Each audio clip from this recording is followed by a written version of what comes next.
Voici un anémomètre. C'est un instrument qui est encore surnommé Badin, du nom de son inventeur, Raoul Badin. C'est un instrument qui permet de mesurer la vitesse de l'aéronef par rapport à l'air ambiant, ou encore, si vous voulez, l'air qui entoure l'aéronef. Généralement, la vitesse y est exprimée en nœuds, mais elle peut également être exprimée en kilomètres par heure ou encore en miles par heure. Il est possible, bien sûr, de passer des nœuds au kilomètre par heure ou inversement, passer des kilomètres par heure aux nœuds. Pour cela, il faut savoir que 1 nœud est égal à 1,852 km par heure. On peut également convertir les kilomètres par heure en miles par heure ou inversement.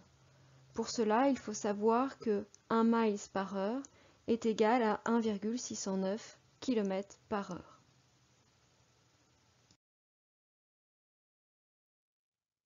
L'anémomètre est constitué de 3 arcs de couleurs différentes. Nous allons détailler ces différents arcs. Le premier, l'arc blanc. Celui-ci correspond à la zone d'utilisation de l'appareil avec volet-sortie. Cet arc va débuter à ce que l'on appelle la vitesse de décrochage en volet-sortie ou encore appelée VSO. Il se termine à la vitesse maximale d'utilisation des volets que l'on appelle encore VFE. Il y a ensuite l'arc vert qui correspond à la zone d'utilisation normale de l'appareil en lice, c'est-à-dire sans les volets sortis. Cet arc vert débute à la vitesse de décrochage en lice, sans volet sorti. Nous l'appelons encore la VS1. Cet arc vert se termine à la vitesse à ne pas dépasser en atmosphère turbulente, ce que l'on appelle encore la VNO. Le dernier arc est l'arc jaune. C'est l'arc qui correspond à la zone d'utilisation de l'appareil dans une atmosphère calme, ou encore appelée non turbulente. Cet arc débute à la VNO, à la vitesse à ne pas dépasser en atmosphère turbulente, et se termine au niveau du trait rouge, qui correspond à la vitesse maximum à ne jamais dépasser, que l'on appelle encore la VNE, ou en anglais Velocity Never Exceed. Une petite simulation avec le logiciel Flight Simulator. Nous sommes dans un Cessna, nous sommes en configuration lisse, c'est-à-dire que les volets ne sont pas sortis. Nous sommes actuellement à une vitesse de 100 nœuds. Nous sommes dans l'arc vert, nous sommes donc en configuration normale d'utilisation de l'aéronef. Réduisons les gaz, augmentons l'incidence de l'aéronef. Vous pouvez constater ici que l'assiette de l'avion, donc le rebord du tableau de bord et l'horizon, donc l'assiette diminue. Nous augmentons l'incidence jusqu'à réduire suffisamment la vitesse de l'aéronef. Vous pouvez le constater sur l'anémomètre. Nous arrivons petit à petit à cet instant où nous sommes en décrochage. C'est-à-dire que l'air qui était normalement laminaire autour de l'aile et qui permettait d'obtenir une portance, c'est-à-dire que l'avion est porté et donc l'avion peut voler, nous avions ici, à cet instant-là, au minimum de l'arc vert, nous avions une configuration décrochage, c'est-à-dire que les filets d'air ne portaient plus l'aile et donc l'avion a décroché. Vous avez pu constater que ce décrochage en lice s'effectuait au minimum de l'arc vert. Nous allons maintenant étudier une autre configuration de l'aéronef, puisque nous allons tenter de sortir les volets. Nous serons donc en configuration de grandes volets, donc plus ici une configuration atterrissage. Nous avons un avion à reconfigurer pour être stabilisé, c'est-à-dire que les forces vont s'équilibrer. Et vous pouvez constater qu'avec les volets sortis, nous sommes dans la plage de l'arc blanc, l'arc qui correspond à l'utilisation des volets sortis.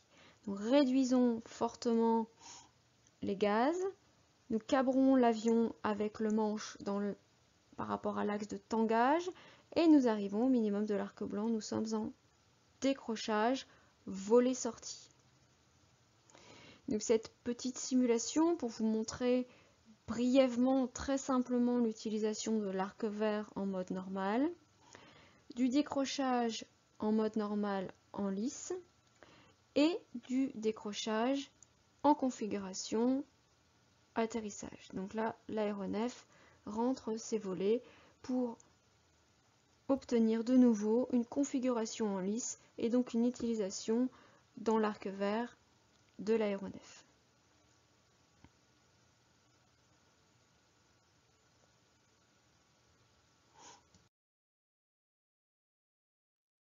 Nous allons expliquer simplement comment fonctionne l'anémomètre. L'anémomètre mesure une différence entre deux pressions, la pression totale et la pression statique. La pression totale, ici, est symbolisée par PT. Elle est mesurée par un tube que l'on appelle le tube pitot et qui va se retrouver en face de l'écoulement de l'air. Ce tube pitot se trouve généralement sous l'aile, ce que l'on appelle l'intrado. Ce qui va se passer, c'est que cette pression va ici avoir tendance à faire gonfler une capsule qui est dans une boîte totalement hermétique. Donc la pression totale va avoir tendance à faire gonfler cette capsule. En ce qui concerne la pression statique, ici représentée par PS, la pression statique est mesurée par une prise d'air qui va être sur le côté du fuselage. La pression statique, elle va avoir tendance non pas à faire gonfler la capsule, mais à essayer de l'écraser. Il va donc y avoir un affrontement entre la pression totale qui aura tendance à essayer de gonfler la capsule et la pression statique qui aura tendance à essayer de l'écraser. Cette différence de pression, ici symbolisée par PT moins PS, va être traduite mécaniquement. Vous voyez, ici il y a un système d'aiguilles fixées à une tige et à un engrenage, et cette différence de pression va être traduite mécaniquement et l'aiguille va bouger sur l'anémomètre, ce qui nous permettra d'obtenir une vitesse soit en nœuds, en km par heure ou en miles par heure sur l'anémomètre au niveau du tableau de bord.